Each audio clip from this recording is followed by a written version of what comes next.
Hi, it's Karri Flatla here at Remax Real Estate Lethbridge for Friday Fire this week. I want to talk to you today about real estate's dirty little secret. PG rated, not restricted, but after this conversation, I don't want it to be the dirty little secret because I'm all about educating the consumer and the client. If you've been following the news, especially if you've been following the news in real estate in Canada, British Columbia is going through quite a bit of change right now in their organized real estate industry. So one big thing that has happened in the last couple of years is that the regulator is now part of the government. So it's not really self-regulation anymore. Now it's under the government. Lots of reasons for that, but the big thing is the crazy market in Vancouver. Some very bad things have happened to consumers out there in real estate, and so the government and the regulator are trying to come up with solutions and figure out ways to stop some of the corruption and protect the consumer better. One thing that's coming forward is the elimination of what's called dual agency in British Columbia, where a buyer and seller are working together on a transaction and there's only one realtor representing both sides. You can see how that could present a conflict. They're supposed to be getting rid of dual agency in June. I believe there is a little bit more to it, and there are some exceptions, and there's a whole bunch more to that story, and I'm not going to try to explain it because, like I said, every day things are changing out there. I know a lot of realtors across the country. I've talked to realtors in BC, and every time I talk to them or every time I read a new story, things have changed. So I would be doing you a disservice to try and explain what's going on out there. But I think it's interesting because I want to relate it back to our clients here in Alberta and how things work in Alberta, because I can talk to that. And I have worked with buyers and sellers on the same transaction in the past. It doesn't happen as often in Lethbridge. We have 100,000 people, 30,000 properties, 300 realtors. The market is stable, but it generally isn't wildly fluctuating up and down.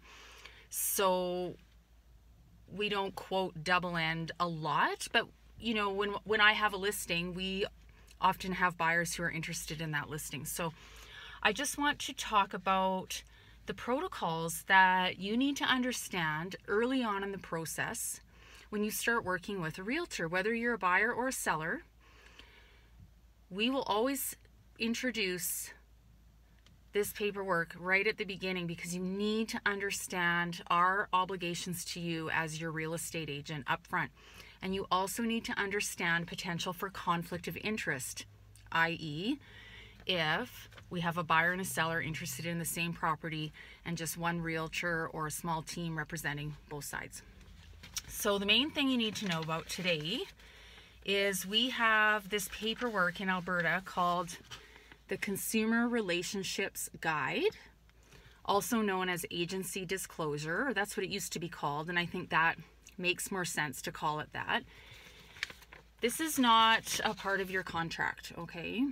This is not part of your service agreement as a buyer or a seller. This is a disclosure that you need to understand at the very beginning of working with a realtor. It will make everything go better. You'll have a better experience and a better result. We sit down with you and we talk about our fiduciary obligations to you as your agent. A fiduciary obligation really just means that we are acting in the best interest of our client, because you're not representing yourself in a transaction when you hire a realtor. That realtor is representing you, and they have obligations and responsibilities to you, the client. Very quickly, I won't get into the weeds. These obligations include undivided loyalty, protecting your confidentiality, full disclosure of conflicts of interest, which we're going to get into more detail on, or anything that we learn of that could materially affect your decision making, obey your lawful instructions, exercise reasonable care and skill, and full accounting. for anything of value that changes hands, money deposits, keys, referral fees, things like that. The conflict of interest piece. If, for example, I have a listing and I'm representing the seller, and my buyer's agent and I also have a buyer for that property and they've expressed interest in it, we now have a potential conflict because we represent both the buyer and the seller. We have a relationship with both of them. We do not proceed with that transaction and that negotiation with an offer until we have written informed consent from both sides. Both sides have to feel comfortable, but more than that, it's a different type of negotiation. Once we enter into what we call transaction brokerage, known as dual agency in some jurisdictions, we handle the process differently. In transaction brokerage, there's protocols in place. So first, written informed consent from both parties. Second, we go into what's called facilitation mode. That means we have to treat both the buyer and seller in an even-handed, objective manner, and we cannot disadvantage one party over the other. Now, I've handled transactions like this many times in my career. Everybody was very happy. I had a very good professional relationship with both sides, and it turned out great. It is a very specific skill to be able to facilitate transaction brokerage for a buyer and a seller in the same transaction. You have to be very comfortable that your realtor can do that. Now, there are exceptions. Perhaps the client doesn't feel comfortable, and then we could refer them out to another brokerage or another realtor. And there's some different protocols around how that works. Perhaps the listing agent is representing their elderly grandmother on the sale of her home. You can see how the buyer might not feel that they can get a fair shake in that negotiation because the listing agent will naturally favor grandma. So in that case, someone may need to be referred out to another realtor or brokerage. So that's kind of the gist of it. The main thing you need to understand as a consumer entering into a relationship with a real estate agent is take the time. Your real estate agent should take the time. We certainly take the time to sit down up front for a consultation in the office, preferably where you're not distracted by kids, food boiling over on the stove, washer and dryers running, that kind of thing. Or you're standing in a house that you just looked at as a buyer and you're distracted.